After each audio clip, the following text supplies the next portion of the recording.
This podcast is sponsored by nobody. Hey dudes, welcome to Splat from the Past, the only 80s themed horror and sci-fi show where things could get totally radical. Now today I've got a treat for you because I will be talking to Karen Knotts, the daughter of legendary comedic actor Don Knotts. You all remember him. He played Barney Fife on The Andy Griffith Show, Mr. Furley on Three's Company. He was the incredible Mr. Limpet. He did The Reluctant Astronaut, The Shakiest Gun in the West. He did lots of movies with Tim Conway like The Private Eyes and The Apple Dumpling Gang. Karen has written a book called Tied Up in Knots, My Dad and Me, and it's about her life and his life. And she's coming on the show today. We're going to talk about it and talk about her father's career and life. You know, it's been a few months coming, but we're able to make it happen, make it work. I am so happy about that. So I want to update you on the diabetes thing. It's going very well. The metformin that I'm taking is really curbing my cravings, and I'm dropping weight. My face is starting to look like Skeletor a little bit, and that's a good thing. It's not a bad thing. And I'm just so grateful to my creator for this opportunity to turn my lifestyle around. So I thank you, God. And the podcast is going great. It's the last week of April.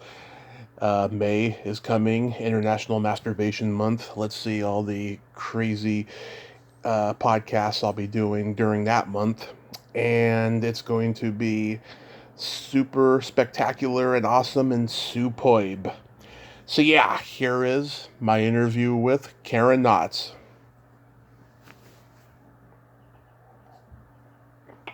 Hello. Hey Karen, welcome to the show. How are you today?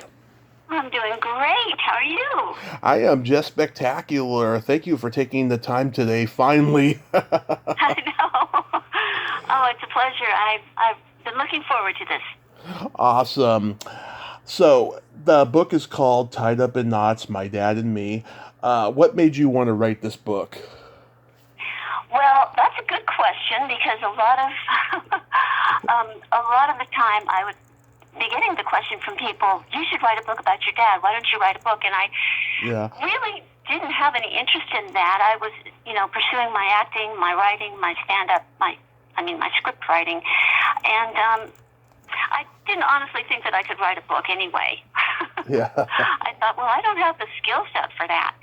But as I got older, I started to realize that I had some issues that I wanted to resolve for myself and go back to Morgantown, my dad's hometown, and talk to people who knew him.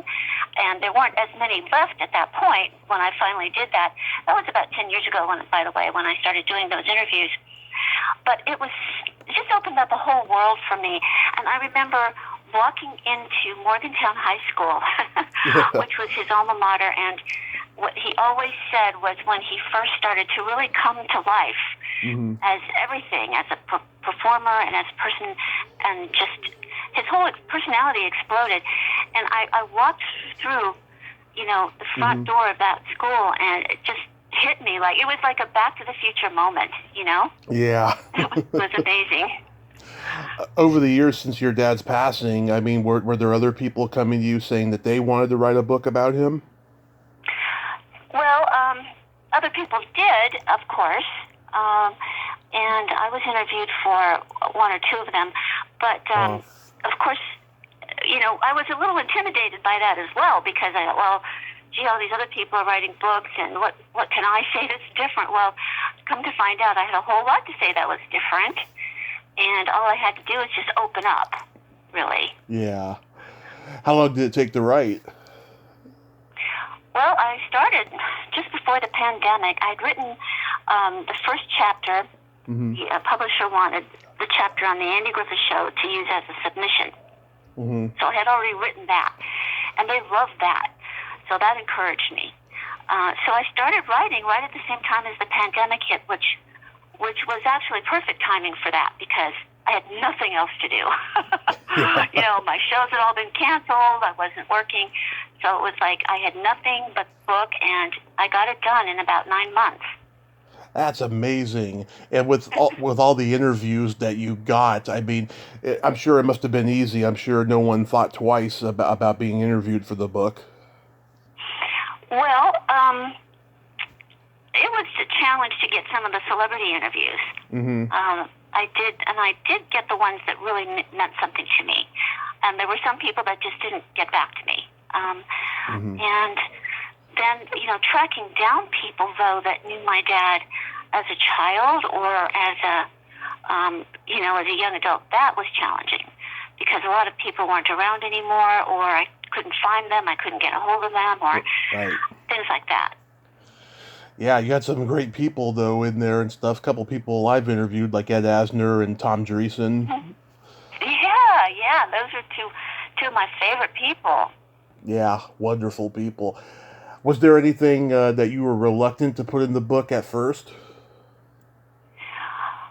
Well, some things about myself.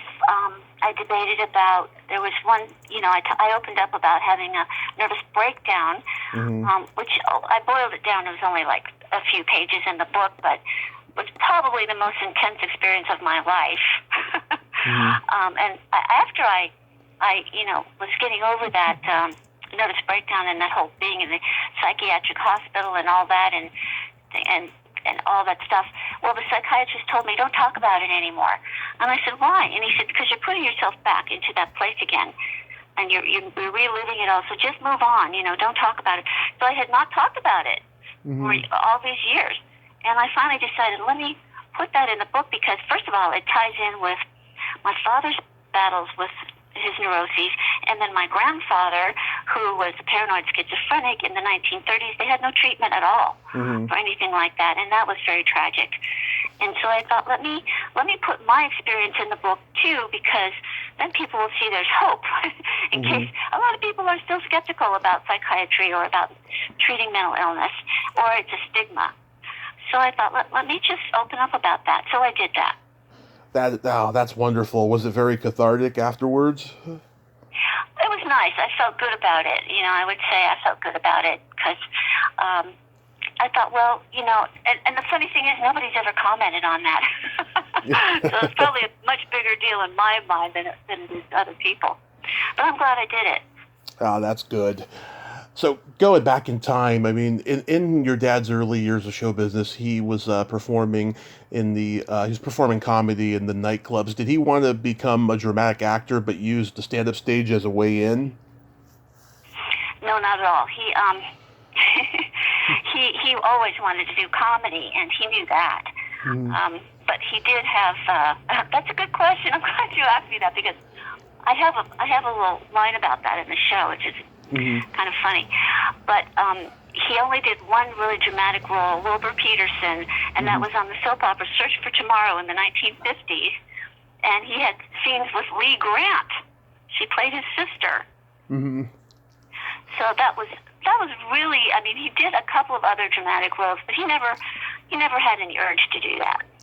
Yeah, because, in those days, a lot of people in his generation, wanted to be dramatic actors, but they were doing comedy as a way in, like Don Rickles and Paul Lynde and people like that were doing that sort of thing, I guess they found out pretty quickly they were heading down the wrong path when people just burst out laughing at their dramatic lines. Exactly. Harvey Korman, he studied at HB Studios, but, he wound up on the Carol Burnett show. But there is one interesting fact, which is that he studied to be a ventriloquist. But that was only as a means to get into show business, because when he was growing up, ventriloquism was all the rage, and Edgar Bergen and Charlie McCarthy were the big hot items, even on radio. So he thought, well, if I can learn that, because he grew up in this really remote place, so far away from Hollywood, in a mountain, a town surrounded by mountains in West Virginia. Morgantown was his hometown. So he thought, well, if I can learn ventriloquism, then maybe I can get on the radio, and so he studied and learned and became very, very good at it. But he never really wanted to be a ventriloquist. Yeah, although I think he could have been good at it, professionally. Well, he was very good at it, but he didn't really want it. And when he got into the Army, he was doing that. That's how he got in the Army show, was because he had put a ventriloquist on his enlistment application. Mm-hmm. But, after a while, he got so sick of it, he ended up getting rid of the dummy. Yeah. He didn't even keep it, just as a memento, as a reminder of, where he came from in showbiz? No, because at that point, he was sick of it, and he wanted to move on and see these other fellows in the Army show were starting to give him lines and include him in their act, and that's what he wanted to do. And he asked permission, hey, can I do, the sergeant, he asked the sergeant, can I forget this ventriloquism and just do comedy bits? And they said no. So he figured, well, if the dummy is gone, what are they going to do, send me home? Yeah, we were sending you home or throw me in the brig or whatever. So he lost the dummy, just claimed it was gone, and, so they had to deal with him as he was. And he ended up being one of the, even Al Checo, his friend, described him as a star of the show. Mm-hmm. I don't know how accurate that was, but I would say it's probably pretty true. Yeah. So he didn't really get his first taste of success until the Steve Allen Show, right? That was what made him famous, that's right. The Steve Allen Show made him famous as one could be at that time period when, television only reached regional places. Yeah. They had the cable.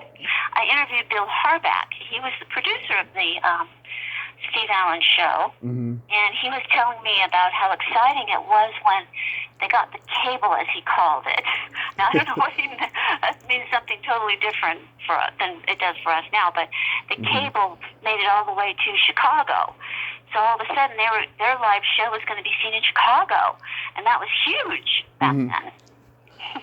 He was playing that nervous guy with the flap cap. Where did that character come from? Well, he had the nervous guy. He had written a monologue when he was in No Time for Sergeants, which is where he met Andy Griffith. Right. Andy was the star of that show, and he played the Army psychiatrist. And when he was working on that show, he and Andy were brainstorming different things, and Dad was working on monologues, and he came up with this idea for the nervous speaker, which he had seen a nervous speaker spilling water, and when he was so nervous, and so he came up with the idea for this nervous monologue. So I think that became kind of the keystone for him, and that's what he auditioned with. Bill Dana, who was one of the writer, producer, everything, and performer on the Steve Allen Show. Jose Jimenez. Jose Jimenez. Yeah. And Bill had seen him do that monologue, and so he brought him in to Steve, and Dad auditioned with the nervous monologue. So that led to him being the nervous guy, I guess. I guess that's probably how it happened. Yeah, I'm old enough to remember when he was doing that character in a 7-Eleven commercial in the late 80s. And I also saw him, Steve Allen, Bill Dana, Louis Nye, and Tom Poston reunite on the comic relief specials. Yeah, I didn't even know about that until I interviewed Craig Shoemaker. Yeah, Craig Shoemaker was on one of those, Yeah, I was like, oh my God, I felt so lucky to be, 12 years old or however it was at the time, and just like, wow, I'm seeing all these old guys, do their old stuff, right here on HBO Live, Well, that's really great and unique that you appreciated it the way you did it for a 12-year-old. Yeah, I was into old comedy is from probably the time that I was out of the womb. I've always loved the old guys. Yeah. So he did No Time for Sergeants on Broadway, and then the movie was after, right? Yes, that's right. Yeah. So when he worked with Andy Griffith on the movie, did he personally want him for Barney Fife? Oh yes, absolutely. Well, no. Oh, you mean yes. I'm sorry. Yeah. I got a little ahead of myself. Yes, he definitely wanted him for Barney Fife. But at the time, they had lost contact with each other, and Andy thought that my dad was still on the Steve Allen Show, and he didn't think he would be available. Mm-hmm. So Dad got the word that he was doing a pilot, so he contacted him and said, hey, don't you think Sheriff Taylor could use deputy? And he said, well, I thought you were still on Steve Allen. And Dad said, no. So Andy immediately said, call Sheldon Leonard, the producer. And he went and pitched the character that way. Wow, it was just cosmic timing then. It was very cosmic because, in this business, it is really luck and timing. I mean, that's a cliche, but it's actually the truth. Yeah, so him and Andy remained close friends until the end. Yes, they did. They were very close friends. And Andy got him on Matlock, Yep. which was a great help because my dad at that time wasn't working very much because he had macular degeneration. And he had turned down a couple of TV roles thinking that he wouldn't be able to do them because he couldn't be able to learn his lines, he couldn't see and stuff like that. But then he, over time, he learned how to conquer those problems. Mm-hmm. But then the offers had stopped coming. You know how that's how it is in show business, Mm-hmm. where they get word, oh, an actor's not doing well or not feeling well, then they just cross you off the list. Yeah. That's it. So Andy went to bat for him and got him on Matlock, which was tremendous for him. Yeah.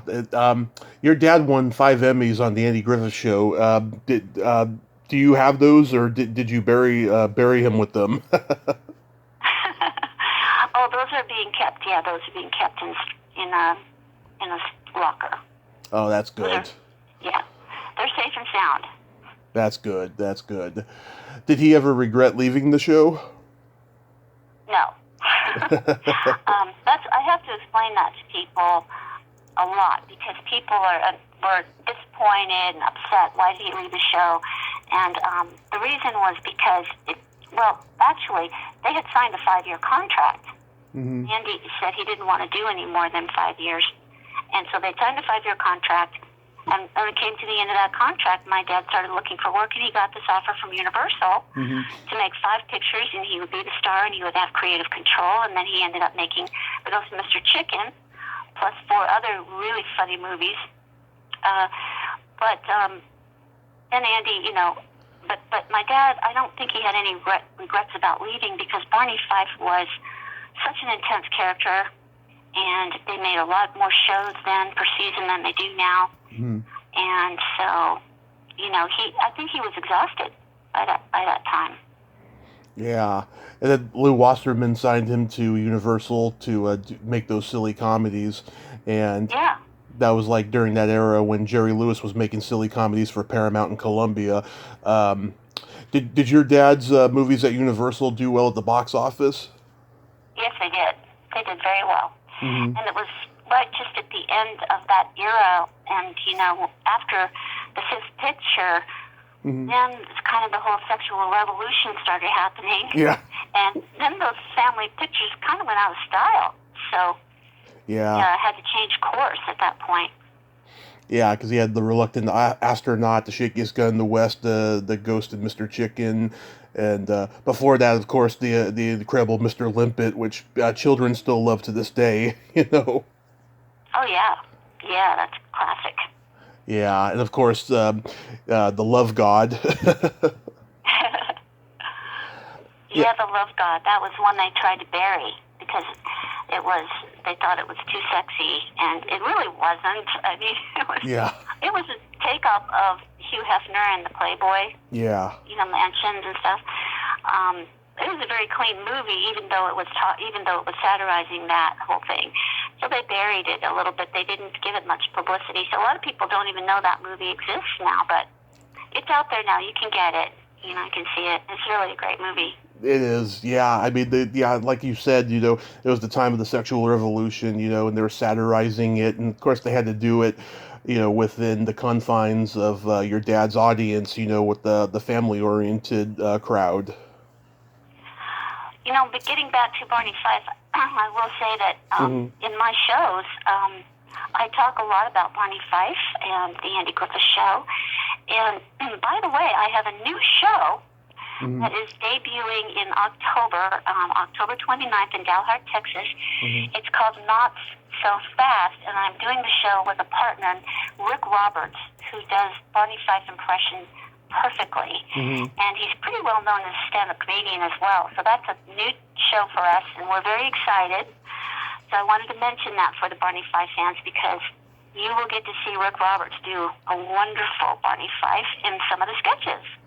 Oh, that's awesome. Yeah, I remember back in the 90s, there was this guy who did a great Barney Fife. His name was Greg Binkley. Do you remember him? Yeah, I know who he is. Yeah, he used to have cameos and things as Barney Fife, and it was hilarious the way he did your dad. Oh, yeah, I know. I didn't ever get to see Greg, but I'd heard about him a lot. Yeah, Rick Roberts. Yeah, I'd never heard of him. He must be pretty good. I'll check him out. Yeah, that's October 29th, Dalhart, Texas, Not So Fast, and that's a debut performance, so I'm very excited about that. That is awesome. So your dad first worked with Tim Conway on an episode of McHale's Navy. Whose idea was it to pair them up in movies?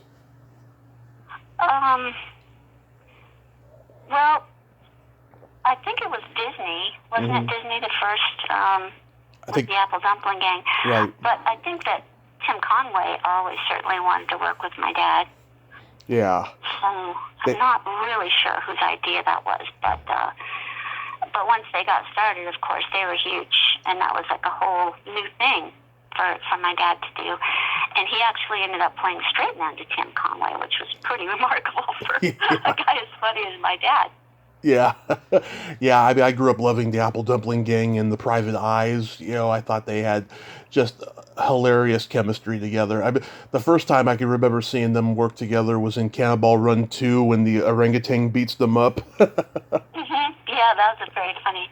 I had that little scene in my show for a while, my Tied Up and Not show, Mm-hmm. but I don't have it in there anymore. But it always got a huge laugh. Oh yeah, that was a great scene. I remember once I saw your dad on the Dean Martin roast for Danny Thomas, and he was talking about Danny Thomas's love of religion. He said that he went to a party of his and he saw all these faith healers there, the Pope, Billy Graham, and Charo.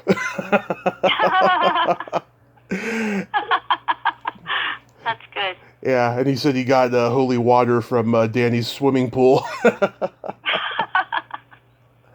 I saw a clip of him singing to you on his variety show. How old were you at that time? I was 16. You're 16. What were you feeling as you were up there? Scared to death. Yeah. My knees were shaking, I remember. Yeah, I mean, just to be that young and just be, everybody in the world was watching. That was back before the internet. Everyone was watching TV in those days. That's right. Yeah, he had his own variety show. It only lasted for one season or two. I'm not sure. But, yeah, he didn't enjoy doing that variety show at all. It wasn't his element. Wasn't his forte, yeah. Did you spend a lot of time on sets of his work growing up? I did here and there. I spent a lot of time on Three's Company set. I remember that. Oh yeah? Anything funny you see on that set? Oh, well, that was when Suzanne Summers was trying to leave the show, or trying to get more salary, higher salary. Mm-hmm. So there was a little tug and pull going on between her and the producers. So it was a little uncomfortable then. But she was very nice, and I got along with the cast. Everybody was really wonderful. And then later, Priscilla Barnes was on the show, and I thought she was really talented, too. Yeah, I've been trying to get her on here for 5 years, and hopefully it'll happen at some point. I think she's very talented, very funny too. I mean, she's one of those women who could prove that you could be gorgeous but also have brains, and talent. Yes, definitely. So when you were growing up, was your dad your primary influence as far as comedy goes? Yeah, of course I watched all the shows too. All the other shows. We were big fans of I Love Lucy. Yeah. My dad didn't like I Love Lucy, which is really funny to me. Yeah. But he worked with Lucille Ball on different things. you know. Yeah. Did he at least get along with her? I think so. He said that she was the only actor in Hollywood who rehearsed more than he did. So she was kind of known for being heavy into rehearsals and, getting it. Because when you do that kind of physical comedy like they both did, well, you have to be very well rehearsed. Right, right. Is there any others in comedy that you enjoyed? Well, being a kid, I loved the Patty Duke Show. Yeah.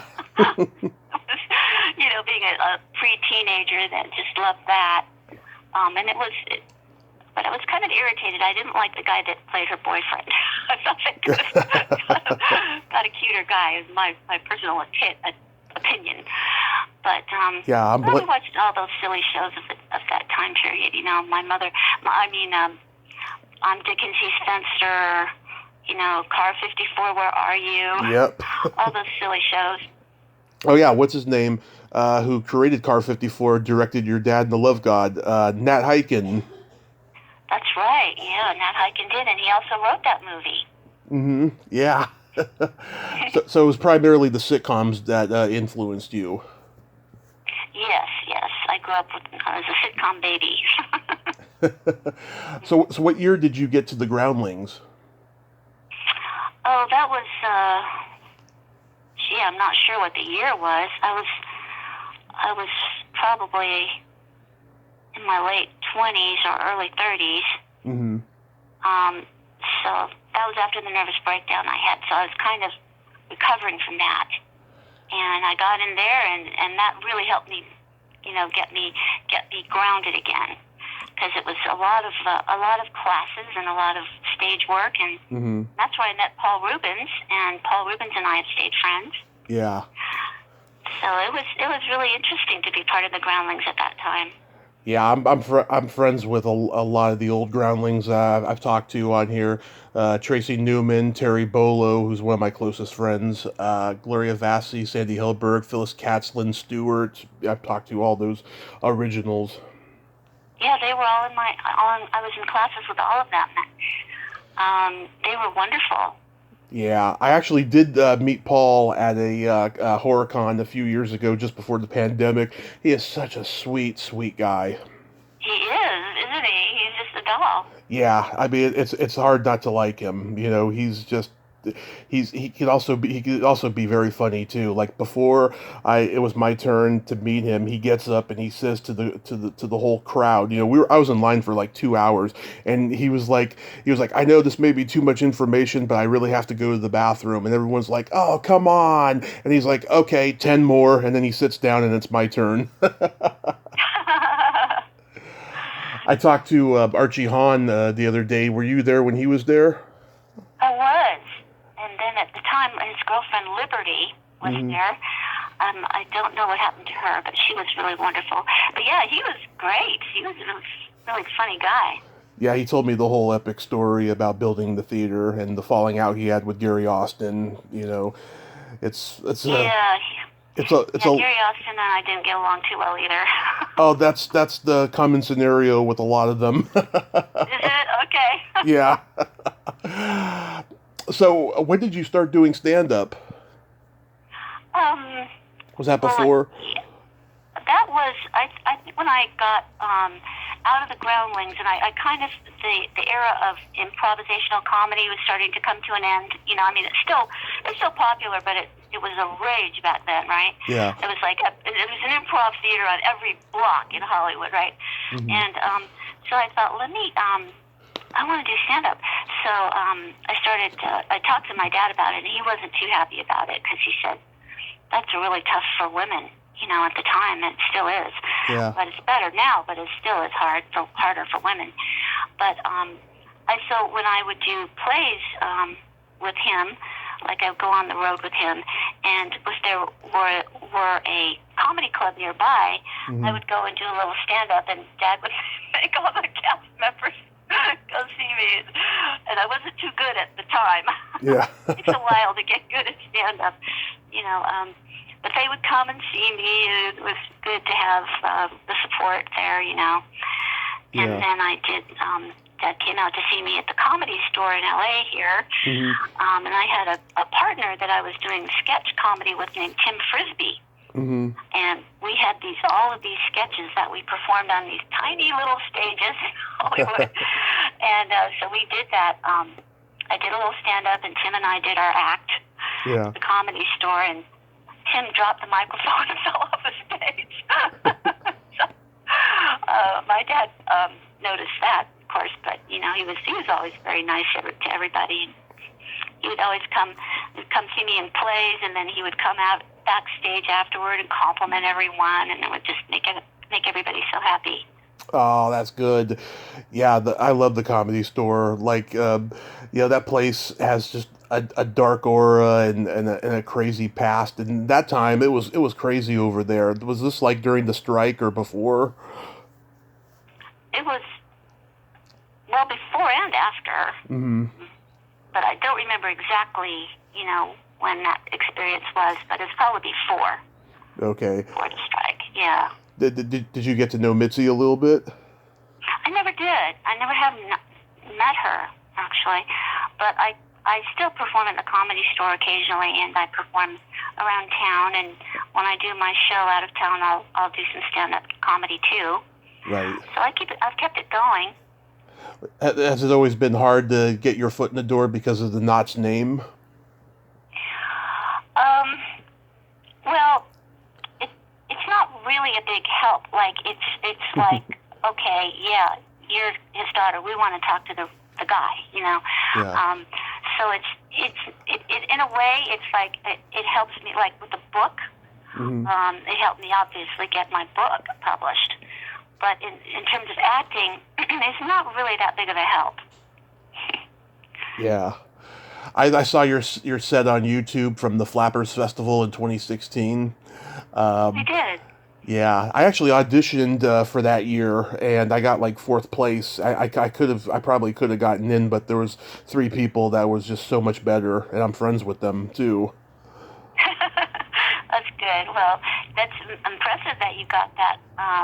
That 4th place is very impressive, and I've won a couple of. I've come in as a runner-up on some comedy competitions. Leslie Norris Townsend, if you know her, she does these comedy competitions in the Midwest, and I've taken part in those, and those have been a great growing experience. I highly recommend for anybody who's listening, if you want to get into stand-up comedy, to look up her competitions, because they're very good learning experiences as well as competitions. That name does sound familiar. Yeah, I think I've heard her name before. It's very easy to remember names that have 2 first names and 1 last name. Yeah, that's true.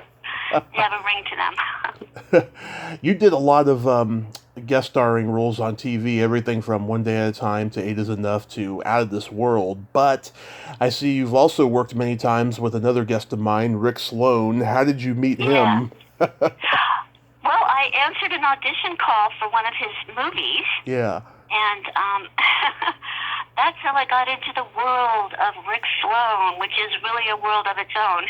Yeah. As you know. But it's one of my favorite acting experiences was playing the part of Mavis, prison guard, in Vice Academy movies, yeah. 4 through 6, yeah. Yeah, he's a funny character. I remember I told him that I've never been offended by any of his movies, and he said, well, then I guess I haven't done my job. Yeah. He's a great character. He's really just a funny guy to talk to. He really is. Yeah, he is. And when you were doing those movies, Elizabeth Caton played the lead. What was she like? I didn't get to know those girls. I came in and just did my bit and left, because they were in a lot more of the movie than I was. Yeah. So I didn't really. I remember Julia Parton better, but I didn't really get to know her, unfortunately. Oh, okay. So, do you have any favorite performances of your dad's? Oh, I like them all. I loved Mr. Furley. But my dad, to me, was really kind of funniest when he was just being himself, and that was why I wanted to write the book too, was because I wanted people to kind of know who he was, and people kind of think of him as Barney Fife, and he wasn't that character. And he had so many dimensions to him, and so many interesting facets to him, and funniness of his own that I thought I wanted to share as much as I could remember in that book. Yeah. I love Mr. Furley on Three's Company. Every episode he was in, he was hilarious. Every time he's in the next room hearing sexual innuendos, his reactions were just hysterical. Yes, he was very, very funny in that role. He would do that, when he was playing Barney Fife. Like, he was always, like, the smartest guy in the room, and then when the rug was pulled out from under him, his reaction to it was just hysterical. Yep. I also love The Incredible Mr. Limpet, The Apple Dumpling Gang, and It's a Mad, Mad, Mad, Mad World. He was great playing off of Phil Silvers in that. That was one of the funniest scenes in a movie ever, I think. I think so, too, yeah. Yeah. Was he friends with Phil Silvers? They knew each other. He knew all those guys from back in the 50s, when they were all struggling comics in New York in the days of live TV. Phil Silvers was one of those guys. Yeah. I think I heard you tell a story in one of the previous interviews I was listening to that he was insecure about being in the movie because he didn't think he was going to get asked because every comic in town was going to be in it. Yeah, that's right. He didn't think that he could compete with those famous guys. That's what I thought. Why he turned it down. That's only a guess. But knowing him as I did at the time, that made sense to me that he, why would he say no? That, didn't make any sense to me. So I figured it was that. So aside from Not So Fast in October, do you have anything else coming up? Well, I have some Tied Up in Knots shows coming up in October as well. I don't know why October's turned out to be such a big book month, but I have my website, KarenKnotts.com. People can go to the show page and find out when I'm performing. So I still do Tied Up in Knots all the time. Right. And Not So Fast will be on the 29th of October in Dalhart, Texas. And then I'm sure there'll be more shows coming up, too. And then people can also email me from the website, and if they want to be on my newsletter, which I send out every couple of months to let people know what shows are coming up. Nice. Are you going to do a book tour? I pretty much have done that, but it's been on the phone. So you don't really do book tours so much anymore. I guess if you're a big famous author, they do, but it's a kind of finances have changed, as my publisher explained it to me. You kind of have to put the bill yourself if you want to do a book tour, is what he was saying. Do you plan on writing another book in the future? I kind of think I might, now that I've got some confidence now. But I think it'll be a little while, though, before I'll have to find out what I want to write about now. Yeah, it's a tedious process. I've been working on my memoir the last year. It's rewarding when you see what's done, but it's a tedious process because you got to write pages and pages every day. It is. It's a tough thing to do, but very rewarding in the end, though. Yes, indeed. I have a joke for you. Okay. What do you call a boy that doesn't masturbate? I can't even guess what that would be. A liar. Good one. I love that. Thank you, Karen.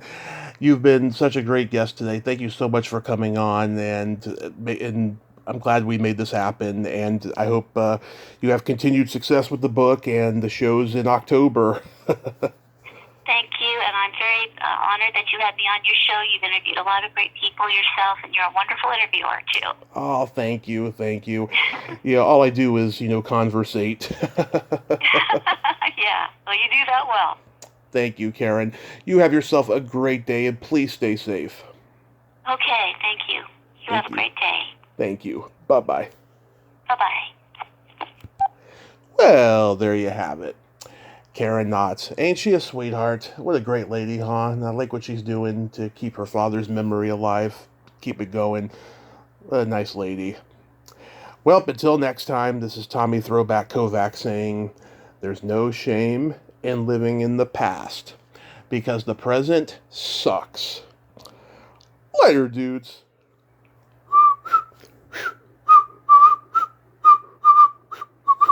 Try to do the Andy Griffith theme.